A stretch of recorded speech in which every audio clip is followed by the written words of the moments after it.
your paint is off from black and white, jolly. If your paint is off from black and white, close that. All you gotta do is this thing right behind it, right behind your color palettes here, right here, this little thing. Just click that, and it switches your palettes back to black and white. Because that'll happen. Some people will be playing with Photoshop and change the colors and whatnot, and that'll happen. You want things to be, whoops. You want things to be, as good as you can. So. Why don't you switch it? Yep. Do what? Oh, good question. Never use the dodge and burn tools in Photoshop. They directly affect the pixels. Yep. And so if you screw up, you screw up. And you kind of have to start all over. This is non-destructive. If you use the dodge and burn tools, they're destructive. They will directly change and affect the pixels. You don't want to do that. When you start getting into like crazy compositing, like you're making fake robots in Photoshop, yeah, okay, you're probably using the dodge and burn tools there, but for photography, we don't use them. I normally like make a layer and then one for dodge and then make another one for burn. That's what I do. That's that you And get.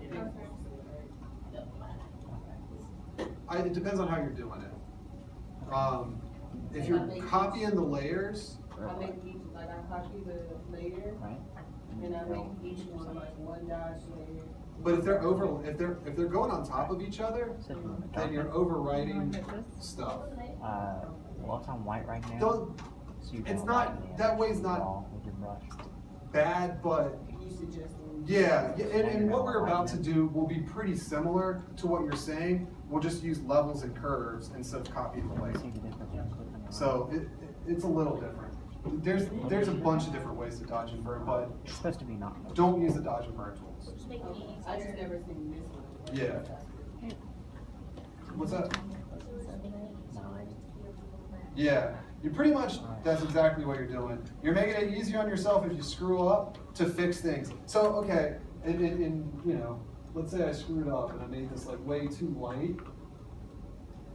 I can make things neutral again by getting a paintbrush, and guess what?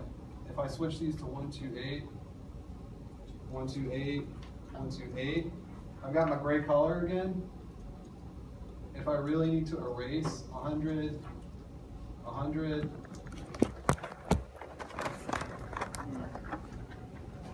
back to normal. Yeah, but then does that only work on the different photos, black and white? So we work on a color photo. So if I was doing like a portrait, I could do it the same way? You're not going to want to use this method. You're going to want to use one of the other methods. But yes, you could. Yes, you could. You totally could use this method on a portrait. But this method is better. It tends to be better for compositing type stuff.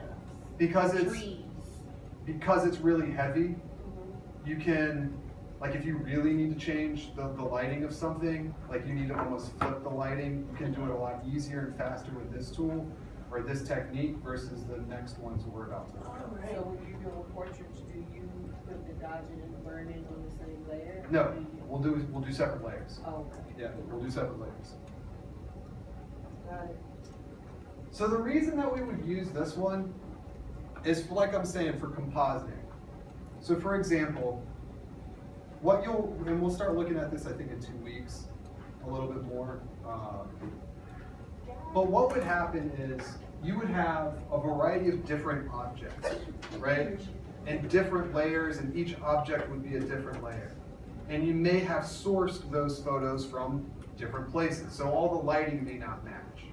The reason that this one works a little bit better for compositing is it works on one layer, and then you can additionally do something called create a clipping mask. If you hold Option and go in between the layers, you'll see this little square with a little arrow pointing down. So holding Option and going in between the layers. If you click that, your layer will get a little arrow that points right there. It doesn't make any difference right now, but what that tells Photoshop is that all of the work that's done here do it. only applies to this. So when you have a background in 5 different other pieces, you may only want to dodge and burn one piece. This would be the way to do that. So then it won't go in it. And so it wouldn't affect every other thing. I don't get it. Did you do it? Yeah, but it won't, like, okay, here, you just do this. Let me show you what I'm talking about. Well, no, mine's making a No, whole. no, I'll show you what I'm talking about real quick, I'm okay? getting- So I'm taking my base, right, here's my base, I'm gonna duplicate my background, I'm gonna apply the mask, and then I'm gonna move my base over to this dumb image, right? Okay, base, right? And I will make it so that it's, you know, about the right size, let's put it Oh, on. I get it now. So, right? Really? Or you just wanna move on? No. So, I'm serious. so I put it on there, right? It's not gonna affect that base though. So, let me move it up here. If I started doing dodging and burning,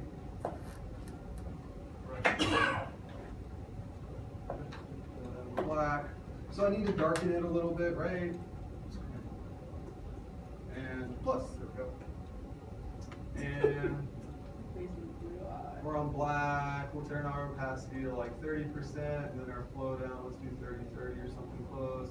So I'm darkening it, but look what's happening is I'm getting outside of the edge, I get it, right? Like I'm darkening the other things.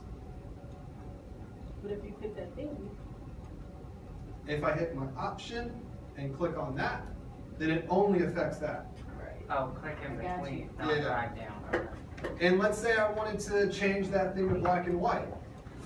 Well, I can use my black and white filter. Currently, it's affecting everything. If I hold option and again go in between those 2 layers, it's only affecting this guy now. So I can change, it's not doing shit, whatever. There it goes. You know, I can change this to however I really want to see that. Zoom that baby out. Option and just click it in between. You can also, if you hold Control and click it, it'll say enable clipping mask. And we'll look at this a little bit more later, but that's something that's going to be helpful, and that's why it can be helpful when we do composites. What will end up happening is we'll have stuff like this where we have an object, we dodge and burn it, we color correct it, we do different things to that one particular object, and then we